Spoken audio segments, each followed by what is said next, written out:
नमस्कार, आप देख रहे हैं राष्ट्रीय पंचायत। नीट यूजी विवाद के बीच सुप्रीम कोर्ट ने केंद्र और राष्ट्रीय परीक्षण एजेंसी को नोटिस जारी किया।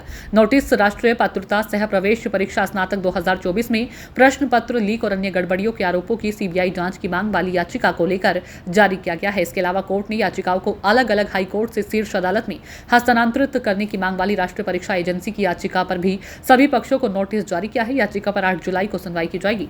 जस्टिस विक्रमनाथ और न्यायमूर्ति संदीप मेहता की अवकाश पीठ ने मामले की सुनवाई की है। इस दौरान राष्ट्रीय परीक्षण एजेंसी के वकील के दलील पर गौर किया कि प्रश्न पत्र लीक होने और अन्य गड़बड़ियों के आरोपों के आधार पर नीट यूजी को रद्द करने की मांग करने वाली कई याचिकाएं कई उच्च न्यायालयों में लंबित है।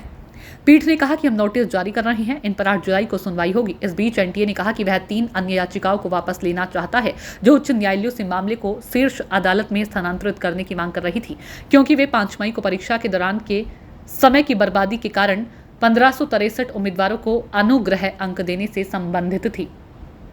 एनटीए के वकील ने कहा कि अब मामला सुलझ गया है और अब वह 1536 उम्मीदवारों को दिए गए ग्रेस मार्क्स रद्द करने के फैसले और शीर्ष अदालत के 13 जून के आदेश के बारे में उच्च न्यायालय को सूचित करेंगे। नीट यूजी परीक्षा को लेकर चल रहे विवाद के बीच केंद्र और एनटीए ने गुरुवार को सुप्रीम कोर्ट को बताया कि उन्होंने एमबीबीएस और ऐसे अन्य पाठ्यक्रमों में प्रवेश के लिए परीक्षा देने वाले 1563 उम्मीदवारों के दिए गए ग्रेस मार्क्स रद्द कर दिए हैं। केंद्र ने कहा था कि उनके पास या तो दोबारा परीक्षा देने या ग्रेस मार्क्स को छोड़ने का विकल्प होगा। ये परीक्षा 5 मई को 4750 केंद्र पर आयोजित की गई थी। इसमें लगभग 24 लाख उम्मीदवारों ने भाग लिया था। परिणाम 14 जून को घोषित होने थे, लेकिन समय से पहले जांच की वजह से इसे 4 जून को घोषित कर दिया गया था। इसके बाद विवाद शुरू हुआ। कथित अनियमितताओं की जांच की मांग को लेकर 10 जून को दिल्ली में कई छात्रों ने विरोध प्रदर्शन किया।